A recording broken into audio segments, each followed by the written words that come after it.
Bernoulli theorem, which was very important concept of liquid flow. What is Bernoulli theorem? The sum of all the three kind of energy at every point is same. The sum of every, how many energies are there? Pressure energy per unit volume plus kinetic energy per unit volume plus potential energy per unit volume at every point is constant. Pressure energy per unit volume, kinetic energy per unit volume, potential energy per unit volume का जो sum है at every point of liquid flow remains constant. So using this property we have explained 4 applications of Bernoulli's theorem. First was atomiser, second was blowing of the roofs, third was Magnus effect, fourth was Venturi-meter. Now fifth one is Torricelli theorem. So this is the last application of Bernoulli's theorem, Torricelli theorem. तो ये Torricelli theorem होती क्या है? Torricelli theorem is used to find the velocity of efflux, velocity of efflux of liquid through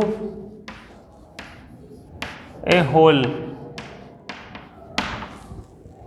मतलब ई flux का मतलब होता है लिक्विड फ्लो. किसी भी चीज़ का जो फ्लो होता है उसको हम फ्लक्स बोलते हैं. Flux means flow. So when liquid is flowing then it will be having some velocity. और फ्लो में भी particularly when it is coming out from an hole और फ्रॉम एन ऑर्फिस, ऑर्फिस बोलते हैं उसको या होल भी बोल सकते हो. जैसे मान लो ये कंटेनर है अपना, ठीक है, और इस कंटेनर में water is filled in the container, और यहाँ हमने कोई होल कर दिया कंटेनर में, तो क्या होगा? Water will be ejecting out, पानी बाहर निकलेगा. बाहर कैसे निकलेगा? अलोंग द सरफेस, और will be ejecting out like parabola, इस तरह से बाहर आएगा पानी. ठीक है, तो we can calculate this velocity v. We can also calculate the distance at which water is hitting the ground.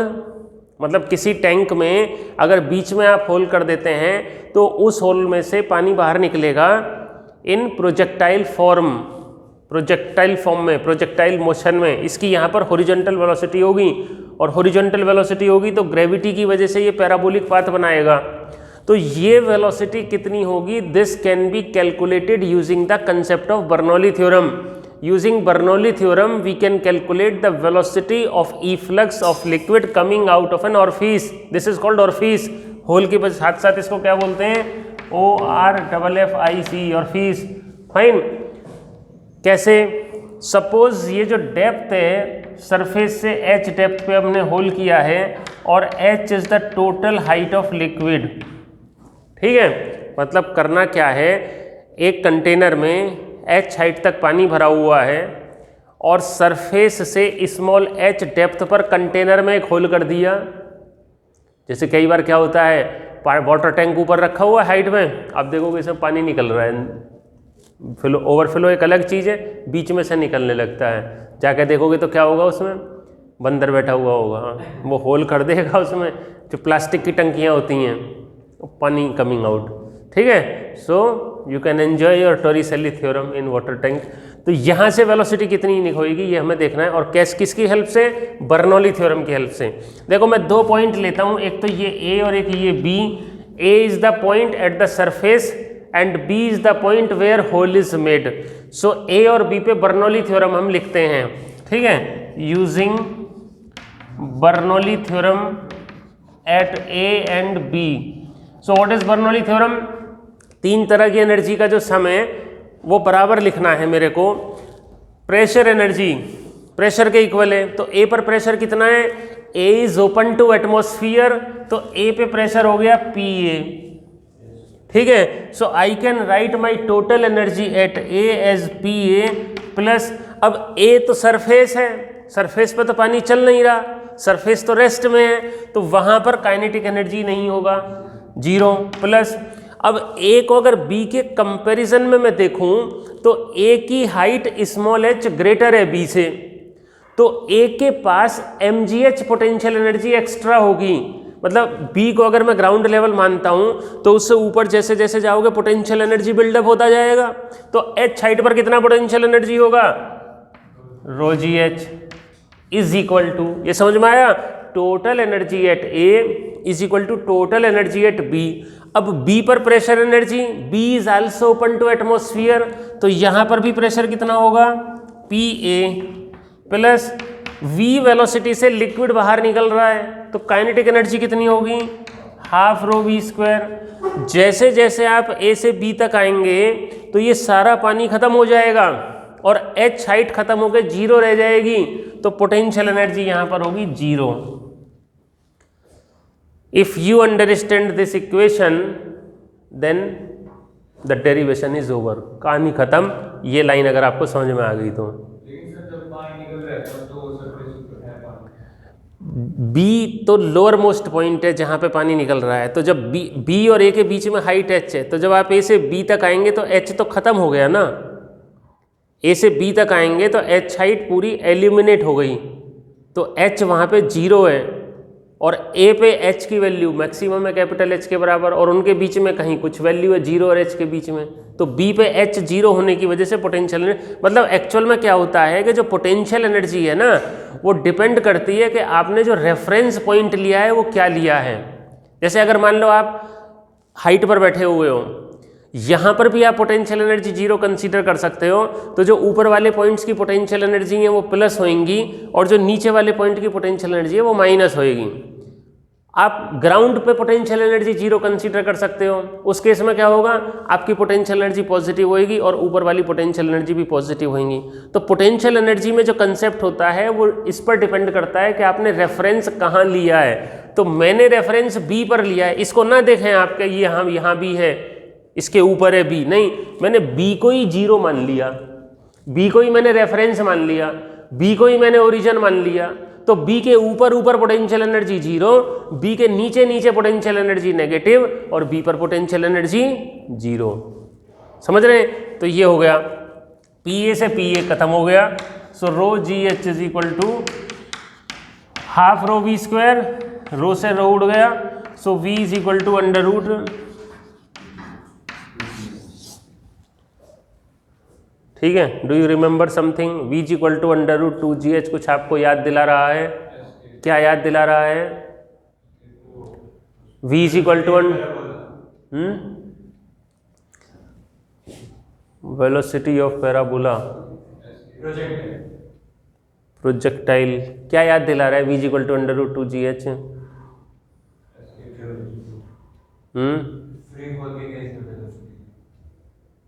Free fall में, यस, अगर किसी बॉडी को एच हाइट से फ्रीली ड्रॉप कर देते हैं तो एच हाइट पर जब वो पहुंचता है तो उसकी velocity under root two g h होती है। V square is equal to u square plus two g h नहीं होता, v square is equal to u square plus two g h. If a body is dropped from height h and then hits the ground, then velocity when it is reaching the ground is under root two g h. तो ये velocity बिल्कुल ऐसा ही है जैसे कि H height से किसी body को ड्रॉप करने के बाद वेलोसिटी अटेन होती है, v is equal to under root two g h. Fine, ये हमने कर लिया। अब हम ये भी बता सकते हैं कि ये कितना दूर जाके गिरेगा, ये कितना दूर जाके गिरेगा। तो इसके लिए हम क्या करेंगे, हमें इसका टाइम पता करना होगा, ठीक है, कितना टाइम इसको लगेगा वाटर को ग्राउंड को हिट करने में। तो उसके लिए मैं क्या करता हूँ, वर्टिकल डायरेक्शन में मोशन लेता हूँ। देखो ये ऊपर वाली एच है, टोटल कैपिटल एच है, तो ये कितनी बची, एच माइनस एच, ये पॉइंट बी है और ये मान लो सी है। So from b to c along vertical, b पे वर्टिकल वेलोसिटी कितनी है, बी पे वर्टिकल वेलोसिटी कितनी है, अरे जीरो, वर्टिकल, ये हॉरिजॉन्टल है, ये तुम्हें देखो जरा ध्यान से, ये आराम से बैठो अलर्ट हो गए, बेहोशी की हालत, ये वी हॉरिजॉन्टल है, इधर थोड़ी ना पानी गिर रहा है, पानी वो तो पैराबोलिक पाथ में आ गया ग्रेविटी की वजह से। इनिशियल वर्टिकल वेलोसिटी यहाँ जीरो होगी, कुछ टाइम के बाद वेलोसिटी जरूर एक्वायर कर लेगा ग्रेविटी की वजह से वाटर, वर्टिकल और वर्टिकल डायरेक्शन में, लेकिन जहाँ पर इजेक्शन हो रहा है वहाँ केवल और केवल हॉरिजॉन्टल वेलोसिटी है। तो अगर मैं बी से सी वर्टिकल डायरेक्शन में अपना s is equal to u t plus half a t square use करता हूँ तो हाइट कितनी हो जाएगी h minus h. Initial vertical velocity zero, बहुत इंपॉर्टेंट कंसेप्ट है। जब हॉरिजॉन्टल वेलोसिटी है तो वर्टिकल कंपोनेंट जीरो है, plus half g t square. So time कितना लगा under root 2h minus h by g. हम टाइम भी बता सकते हैं कि कितना टाइम बाद ये ग्राउंड को हिट करेगा। और distance is equal to speed into time, distance is equal to speed into time. Speed कितना अंडर रूट 2gh, टाइम कितना लगा 2 into h minus h by g. Fine, बताओ कितना आ गया, जी से जी कैंसिल हो गया, ये 2 बाहर आ गया, under root h into h minus h. ये फॉर्मूला आ गया हमारा। ठीक है, अब ये पूछ लेते हैं कई बार कि कब ये मैक्सिमम डिस्टेंस पर जाकर हिट करेगा। ठीक है, होल कहाँ बनाएं, where the hole is made so that it hits the ground at maximum distance, range सबसे ज़्यादा हो। तो ये मैं सीधा बता देता हूँ, वैसे तो कैलकुलस करके ये ड्राइव हो जाएगा result. x is equal to maximum at h is equal to h by 2। अगर मिड पॉइंट पर होल करोगे तो पानी सबसे ज़्यादा दूर जाके गिरेगा। ये ड्राइव हो जाएगा, लेकिन ड्राइव तुम करना मत सीखो, तुम बस इतना जान लो कि मिड पॉइंट पर होल करने से पानी सबसे ज़्यादा दूर जाके गिरेगा। ठीक है, समझ गए? ये एप्लीकेशन हो गया अपना, तो काफ़ी इंपॉर्टेंट पार्ट हो गया Bernoulli theorem and its application. अब लास्ट पार्ट हम चैप्टर का शुरू करते हैं, और वो लास्ट पार्ट है विस्कोसिटी। क्या है लास्ट पार्ट? विस्कोसिटी। विस्कोसिटी का मतलब होता है कि कौन लिक्विड इजीली फ्लो करता है, कौन मुश्किल से फ्लो करता है, मतलब पतला लिक्विड और गाढ़ा लिक्विड। ठीक है, जैसे वाटर हो गया, हनी हो गया, ग्रीस हो गई। यस, हाँ, ये बिल्कुल सही पहचान रहे हो, बात को समझ रहे हो। ठीक है, जो ग्लिसरीन लिक्विड है कल आपने देखा, उसका विस्कोसिटी हमने कैलकुलेट किया, कितना था वो आया निकल के 0.81 के करीब आएगा CGS यूनिट में, 0.81 होती है। उसमें बॉल को आने में कितना टाइम लगता है नीचे, आपने देखा? अगर आप मान लो एयर में छोड़ दोगे तुरंत आ जाएगा। ठीक है, बॉल एकदम से आ जाएगी, और उसमें बॉल आ रही है धीरे धीरे। आप देख रहे हो ये हो क्या रहा है, इसको रोक कौन रहा है नीचे आने से? तो विस्कोसिटी रोक रही है। तो विस्कोसिटी बेसिकली जो लिक्विड जितना गाढ़ा होगा, विस्कस का सिंपल सा अगर मतलब समझें तो जो गाढ़ा लिक्विड है वो ज़्यादा विस्कस है, जो पतला लिक्विड है वो कम विस्कस है। ठीक है, तो जैसे ऑयल है, रिफाइंड ऑयल है, देसी घी है, बहुत ज़्यादा विस्कस है, तो उसको लेस विस्कस करने के लिए हीट कर देते हैं हम, उसको गर्म कर देते हैं।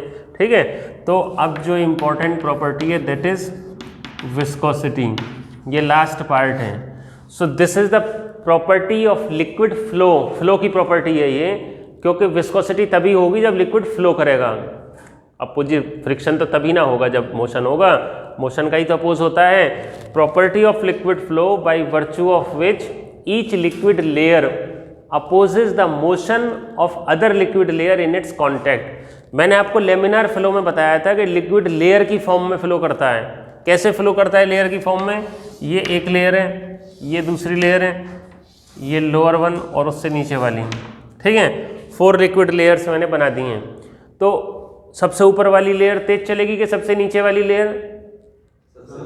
सबसे ऊपर वाली। तो इसका वेलोसिटी सबसे कम होगा, उससे ज़्यादा ऊपर वाली का, उससे सबसे ज़्यादा सबसे ऊपर वाली का। तो यहाँ आप देख रहे हैं कि जैसे जैसे हम नीचे से ऊपर चलते हैं लिक्विड फ्लो की वेलोसिटी बढ़ती चली जा रही है। मतलब क्या है कि डिस्टेंस के साथ वेलोसिटी में चेंज आ रहा है। ऊपर से नीचे आओगे वेलोसिटी कम होगी, नीचे से ऊपर जाओगे वेलोसिटी ज़्यादा होगी। इस टर्म को बोलते हैं वेलोसिटी ग्रेडियंट। तो एक इम्पॉर्टेंट टर्म, जो नई टर्म हमें लिक्विड फ्लो में पता लगती है, उसका नाम है वेलोसिटी ग्रेडियंट। ग्रेडियंट किसी भी चीज़ का होता है वो डिस्टेंस के साथ होता है।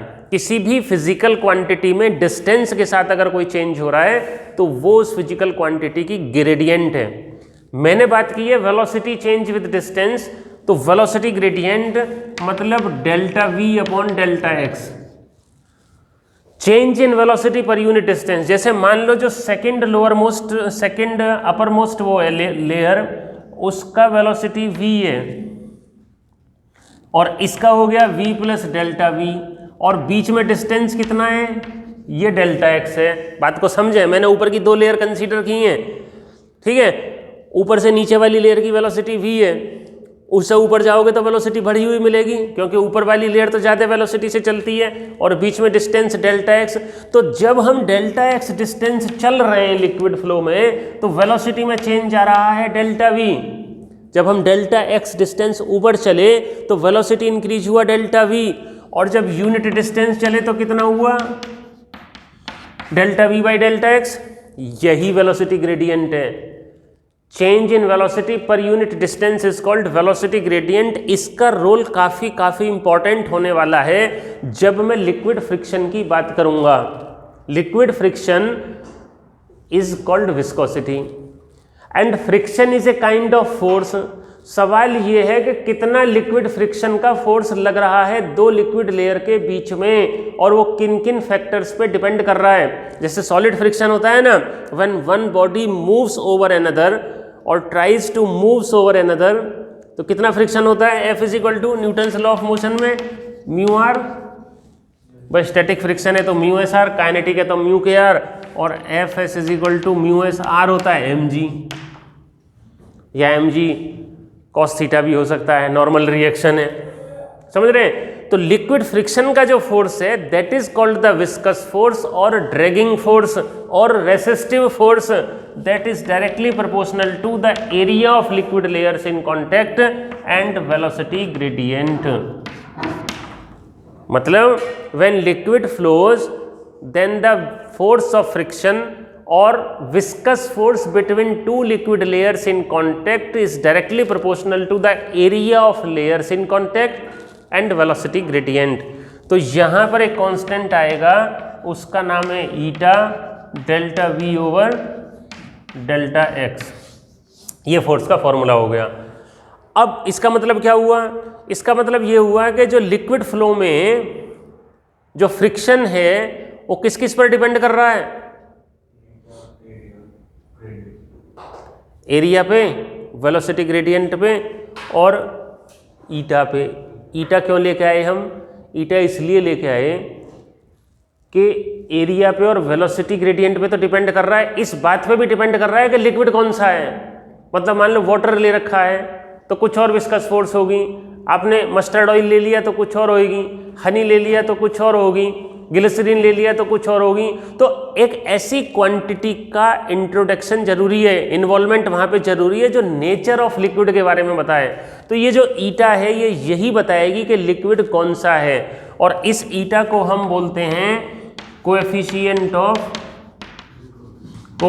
Of viscosity. यही आपने कल कैलकुलेट किया था टर्मिनल वेलोसिटी के फॉर्मूले से, हैं? माइनस किस लिए आएगा, मैंने तो उल्टी वाली डायरेक्शन पॉजिटिव ले ली है, मेरी मर्जी, ठीक है। फ्रिक्शन है, माइनस तब आएगा जब आप इस पर स्पेसिफाई करो कि इधर पॉजिटिव और इधर नेगेटिव है। मैंने इधर पॉजिटिव ले लिया, इधर नेगेटिव ले लिया,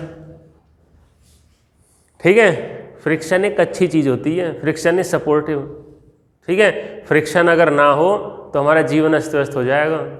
तुम कल क्या कर रहे थे जिंदल चौक पे, क्या नाम है आपका, हैं?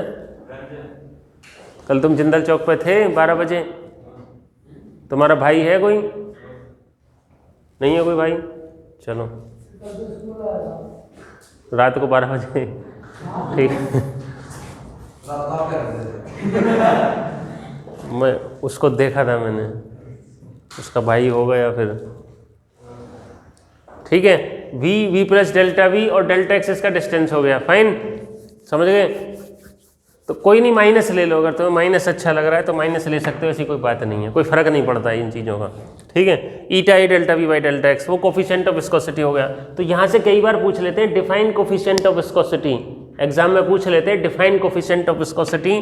तो ईटा कितना आ जाएगा, f upon A delta v upon delta x, ठीक है। पहले मैंने आपको बताया कि डेफिनेशन को याद करने की ज़रूरत नहीं है, यहीं से हम डेफिनेशन बना लेंगे। If a is equal to 1 metre square delta v by delta x is equal to 1, so eta is equal to f।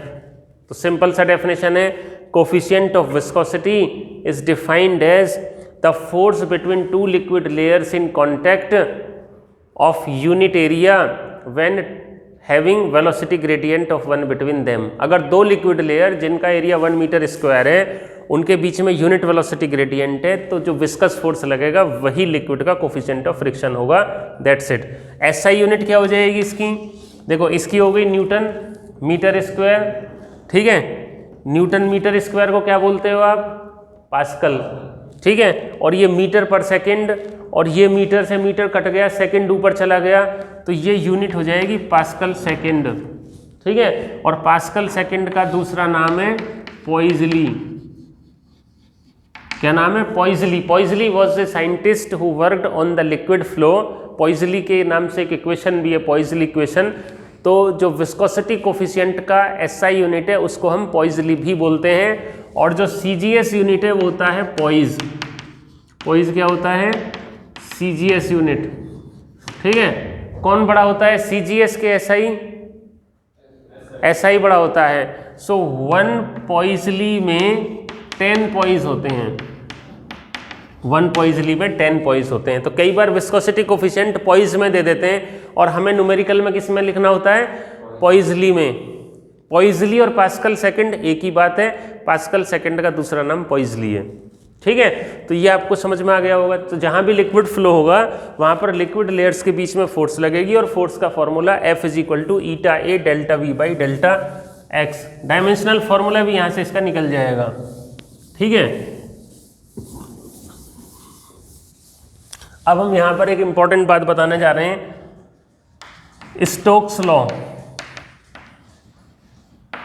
Stokes law special है, इस जितने भी लॉ हैं आपके सिलेबस में वो लर्न कर लें आप, क्योंकि कई सारे लॉ एग्जाम में आने के चांसेस रहते हैं, जैसे स्टोक्स लॉ हो गया, पास्कल्स लॉ हो गया, न्यूटन्स लॉ हो गया, ठीक है। और कौन सा हो गया, स्टीफन्स लॉ हो गया। बहुत सारे लॉ आएंगे, कम से कम 15-20 लॉ पूरे सिलेबस में बन जाते हैं, ठीक है। तो लॉ सारे याद रखें, किस पर्पज़ के लिए, उसका क्या स्टेटमेंट है और क्या उसकी मैथमेटिकल इक्वेशन है, फाइन।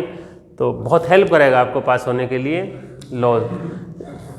क्यों पास नहीं होना, हाँ अच्छे मार्क्स के लिए हेल्प करेगा। मतलब जिस सबका अपना अलग अलग है, जिसको अच्छे मार्क्स लाने उसको अच्छे मार्क्स में हेल्प करेगा, जिसको पास होने का जुगाड़ करना है उसको पास होने में हेल्प करेगा, ठीक है।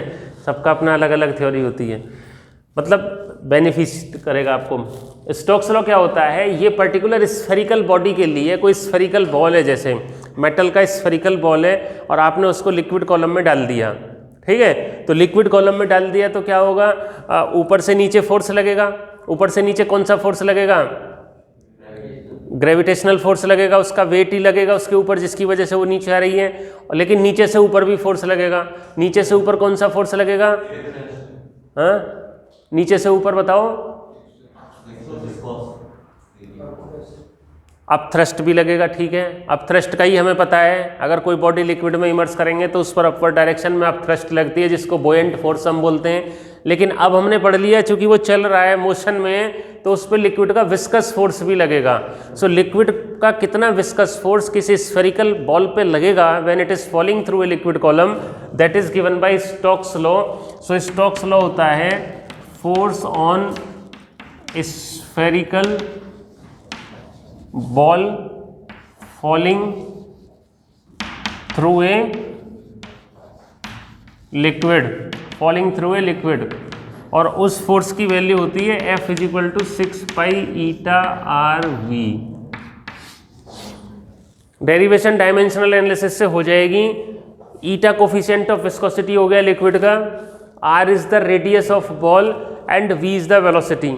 Velocity keeps on changing, so किसी टाइम पे अगर वेलोसिटी v है तो उस इंस्टेंट पर फोर्स होगा 6 pi eta r v. This is simple Stokes law, ठीक है। स्टोक्स लॉ क्या बताता है, force on a spherical body falling through a liquid column is given by F is equal to 6 pi eta r we.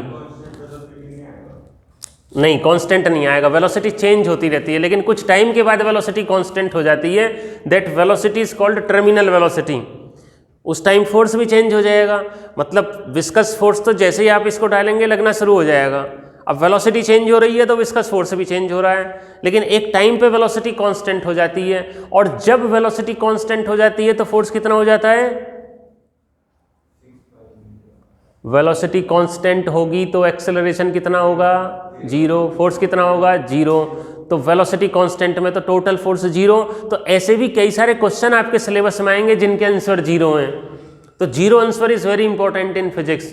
अगर आपको मान लो 4 question ऐसे आ गए जिनमें ऑप्शन 0 0 है, अगर आप चारों का 0 लगाएंगे तो पक्की बात है कि 3 का आंसर 0 जरूर मिलेगा। तो identify the questions when you study physics कि किन किन क्वेश्चंस का आंसर 0 है। और 12th क्लास में तो बहुत ऐसे क्वेश्चंस मिलते हैं जिनका आंसर 0 है। और हर एक कॉम्पिटिटिव एग्जाम में, चाहे जेईई मेन का है, चाहे नीट का है, चाहे बोर्ड का, 0 ऑप्शन वाले क्वेश्चंस होते हैं। तो आपको अगर कुछ नहीं आ रहा तो आप रिस्क ले सकते हो इतना, तो कम से कम 0 वाला टिक कराओ, चांसेस होंगे वो ठीक ही पाएगा। 0 is very important physics point of view से, ठीक है। तो 0।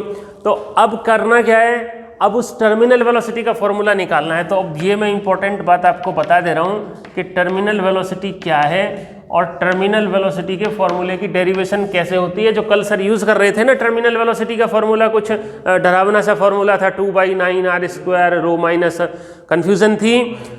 सारा कन्फ्यूज़न क्लियर होने वाला है। देखें आप जरा, टर्मिनल वेलोसिटी क्या होती है? आपने मेटल बॉल को छोड़ दिया लिक्विड कॉलम में, छोड़ दिया तो वो नीचे ही आएगी। मेटल की है, मेटल डेंसिटी तो लिक्विड से ज़्यादा है, तो ऑब्वियसली वो सिंक करेगी, नीचे आएगी। तो जब वो नीचे आएगी तो वेट की वजह से नीचे आएगी, डाउनवर्ड डायरेक्शन में वेट लगेगा और अपवर्ड डायरेक्शन में अपथ्रस्ट लगेगा प्लस विस्कस फोर्स लगेगा। विस्कस फोर्स का फॉर्मूला अपने को मालूम है। तो अब धीरे धीरे क्या होगा? वो नीचे वाले फोर्स बढ़ने शुरू होंगे, ठीक है। तो एक पर्टिकुलर कंडीशन पे दोनों के दोनों जो फोर्स का रिजल्टेंट है वो वेट के इक्वल हो जाएगा, तो नेट फोर्स हो जाएगा 0। Then body will come with constant velocity, that maximum constant velocity is called the terminal velocity.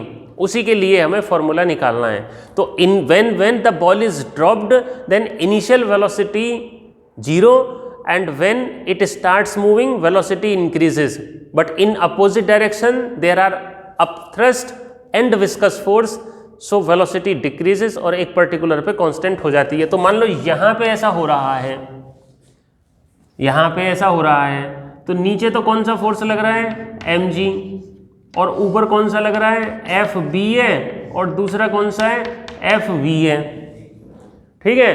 तो when v is equal to vt, जब वेलोसिटी टर्मिनल वेलोसिटी के बराबर है, that maximum constant velocity when net force becomes 0। तो net force कब 0 होगा? जब ऊपर वाले फोर्स नीचे वाले फोर्स बराबर हो जाएंगे। समझ रहे हैं? तो जब v vt के बराबर है तो मैं क्या लिख सकता हूं? mg को मैं क्या लिख सकता हूं? fb प्लस fb बोले तो बोयेंट फोर्स, और fv मतलब विस्कस फोर्स। टर्मिनोलॉजी क्लियर रखनी है। And mg weight of the body. अच्छा, एफ बी क्या होता है? बोयेंट फोर्स। आर्किमिडीज प्रिंसिपल कहता है कि when the body is in a liquid then the buoyant force is equal to the weight of liquid displaced. कोई भी बॉडी अगर लिक्विड में है तो लिक्विड उस पर कितना फोर्स लगाएगा? जितने वेट का वो लिक्विड डिस्प्लेस करेगी। तो ये तो वेट है बॉडी का, और यहाँ वेट आएगा लिक्विड डिस्प्लेस्ड का। तो उसको मैं लिख सकता हूँ m' प्लस ये हो गया 6 pi eta r v t, ठीक है। और मास इज इक्वल टू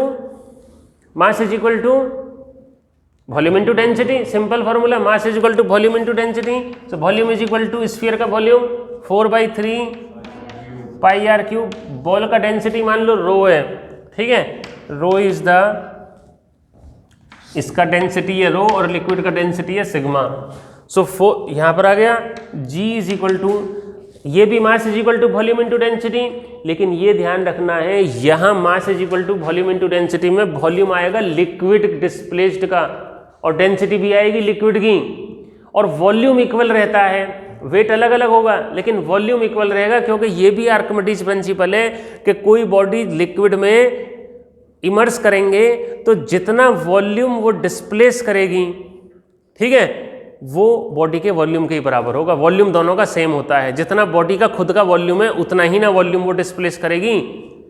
भाई मान लो आप पानी में कूद पड़े तो जितना आपका वॉल्यूम है उतना ही वॉल्यूम का तो लिक्विड डिस्प्लेस होगा, ठीक है। तो ये हो गया 4/3 पाई आर क्यूब। यहाँ डेंसिटी लिक्विड की आ जानी है, mass is equal to volume into, क्योंकि ये वेट किसका है, ये वेट लिक्विड का है। सो ये वेट लिक्विड का है तो डेंसिटी आएगी लिक्विड की, लिक्विड का वेट तो लिक्विड की डेंसिटी, बॉडी का वेट तो बॉडी की डेंसिटी, वॉल्यूम दोनों का सेम, ठीक है। Plus 6 pi eta r v, बस खत्म कहानी। यहाँ से सॉल्व करना है इसको, मैथमेटिक्स के स्टूडेंट है सब बढ़िया से कर देंगे। सॉल्व भी करना होगा, क्या करना है सॉल्व करके, क्या निकालना है इसमें, VT की वैल्यू निकालनी है। तो जिसको निकालना होता है उसको अलग कर देते हैं, ठीक है। तो अलग कर देंगे तो उसको इधर ले आएंगे। तो मैं लगे ज़्यादा थोड़ा सा जल्दी करूँगा क्योंकि आपको ज़्यादा समझाने की इक्वेशन को ज़रूरत नहीं है। बताओ ऐसे लिख सकते हैं कि नहीं, उस टर्म को लेफ्ट साइड में ले आए तो माइनस हो गया, लगे हाथों 4/3 पाई आर क्यूब कॉमन आ गया और उधर से GP कॉमन आ गया, ठीक है। पाई से पाई शहीद हो गया, 2 2 जा 4, 2 3 जा 6, आर से ये क्यूब आर स्क्वायर आएगा यहाँ पे, ठीक है। तो ये VT इज इक्वल टू हो गया 2/9 eta r square rho minus sigma g. यही फॉर्मूला कल यूज कर रहे थे, टर्मिनल वेलोसिटी का फॉर्मूला आ गया। अब यहाँ पर क्या हो सकता है, जनरली बॉल की डेंसिटी लिक्विड की डेंसिटी से ज़्यादा होती है, तो ये VT आएगी पॉजिटिव, VT पॉजिटिव आएगी मतलब बॉल नीचे आएगा अगर मेटल का बॉल है। लेकिन ऐसे भी बॉल बन सकती हैं जिनकी डेंसिटी लिक्विड की डेंसिटी से कम हो, जैसे बबल है, सोडा वाटर की बोतल को खोलोगे तो वो ऊपर आते हैं बबल, तो वहाँ पर चूंकि रो कम है सिग्मा ज़्यादा है तो नेगेटिव, इसलिए वो ऊपर आएंगे। हाँ बोले,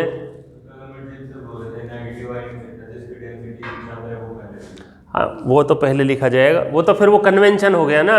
अगर हम एक स्टैंडर्ड सेट करें कि नीचे वाली वेलोसिटी हम लेंगे पॉजिटिव और ऊपर वाली लेंगे नेगेटिव, तो अगर हमारा डेंसिटी बॉडी का ज़्यादा है और लिक्विड का कम है तो पॉजिटिव आएगा, तो बॉल नीचे जाएगी, समझ गए। लेकिन अगर मान लो बबल है उसके अंदर या पित बॉल है, उसकी थर्मोकोल शीट की बॉल होती है ना, वो पानी में डाल दी तो वो ऊपर आएगी ना, क्योंकि उसका डेंसिटी वाटर की डेंसिटी से कम है तो माइनस। तो अगर नीचे वाला वेलोसिटी प्लस है तो ऑब्वियसली ऊपर वाला माइनस आएगा, ठीक है भाई। जो हल्की बॉडी है वो ऊपर भी तो आती हैं, पानी का जो मग है उसको अगर छोड़ देते हो खाली तो वो ऊपर ही आता है ना, अगर उससे पानी भरा हुआ ना हो और भी कुछ चीज़ छोड़ोगे तो वो ऊपर आएगी ना हल्की।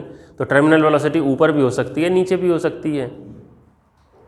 पैराशूट खोलते हैं तो नीचे आ जाते हैं आप, क्योंकि आपका डेंसिटी ज़्यादा है, कई चीज़ ऊपर भी जा सकती हैं। तो वो जो पैराशूट वाला कंसेप्ट है वो भी टर्मिनल वेलोसिटी पर ही बेस्ड है। ऊपर क्या लगता है, फ्लूइड फ्रिक्शन लगता है, फाइन। तो ये इस तरह से टर्मिनल वेलोसिटी आ गया और हमारा ये विस्कोसिटी का स्मॉल टॉपिक